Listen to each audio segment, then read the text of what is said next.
now in the first week of August, and we're very excited to celebrate this new month with you by giving you the second episode of Get On Track.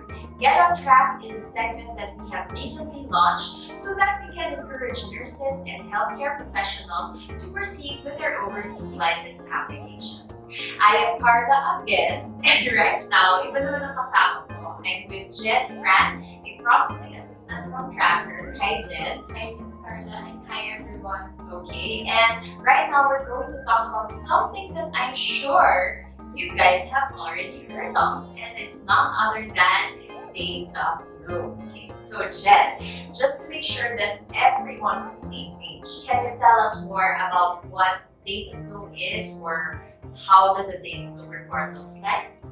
The Dataflow Report is the primary source verification of an applicant's credentials that is conducted by the Dataflow group, and it is also a requirement for Gulf countries in the licensing application. Okay, I see. So basically, the Dataflow group is the one that does the primary source verification of the credentials of nurses and healthcare professionals who want to apply abroad.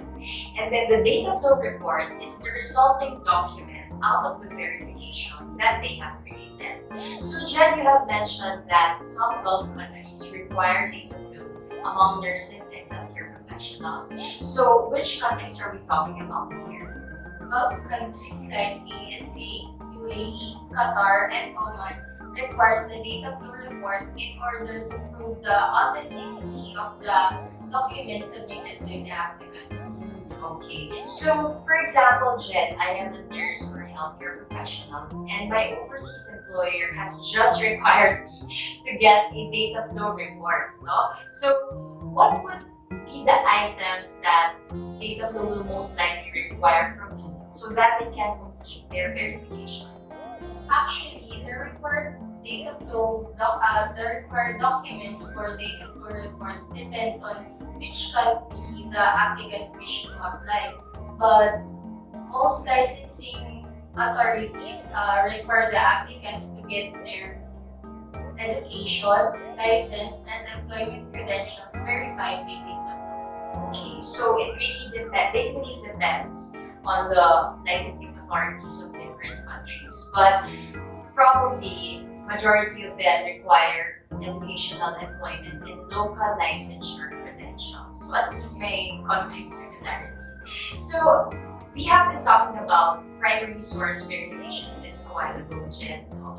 Verification kasi, it's such a common term, and it's something that a lot of people can do. I mean, even recruiters from our partner agency, ABA, or even us, or our receptionists, we conduct verification every now and then. But what Dataflow does is PSV, or primary source verification.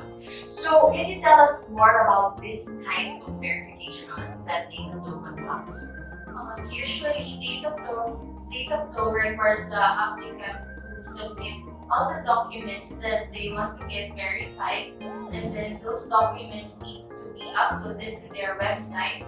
Then once those documents are already uploaded, the applicant needs to pay the verification fee. Then that's the time when Dataflow will contact the relevant issuing authorities via email, phone call, or even through personal visit to confirm the authenticity of the applicant's credentials. Okay, so I guess that's the big difference, no?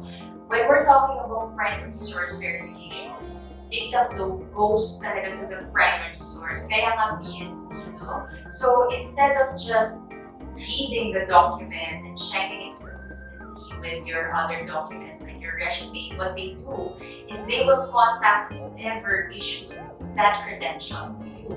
So for example, you have a certificate of employment, Dataflow will really call a representative from your employer so that they can verify that all of the information indicated in your CV are true and correct. No? So, last question na lang, Jen, no? For example, Dataflow has already finished their verification of my credentials. What they'll do is they'll send me a report saying that, all of the credentials of Carla are authentic. Now, for how long will that Dataflow report be valid? Actually, the Dataflow report doesn't really expire. Okay. Most licensing authorities prefer updated Dataflow report, and this usually happens kapag yung applicant is merong bagong work experience, and lalo na kung yung work experience na yun is galing sa ibang bansa. Okay, so I think it's pretty logical for a Dataflow report to not have any expiry date or validity. And why? Because, for example, I have submitted all of my credentials to Dataflow today. What they'll do is they'll verify all of the information in those credentials from so many years before until today. So basically, they're verifying it for a limited period of time. So for example, I have acquired new employment tomorrow.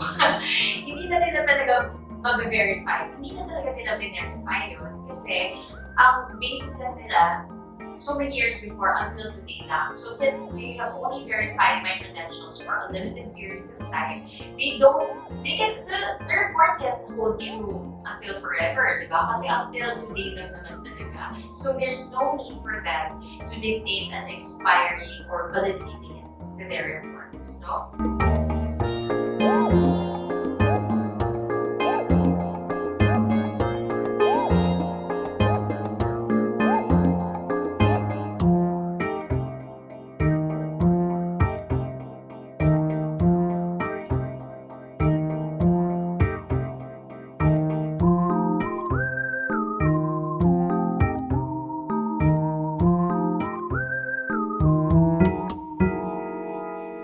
Okay, so thank you so much, Jed, for your very informative answers. And thank you guys for sharing your time with us. I hope that you have learned something new about Dataflow. Now, if you are interested to get your Dataflow report through Tracker, all you have to do is to send us a message in any of our social media sites, or you can also contact us through the numbers shown right there on your screen. Okay, so we encourage you guys to watch out for the third episode of Get On Track. Who knows, you might learn something useful again from there. I am Carla once again, And I'm Jed. and we'd like to thank you for sharing your time with us. Have a great August. Bye-bye.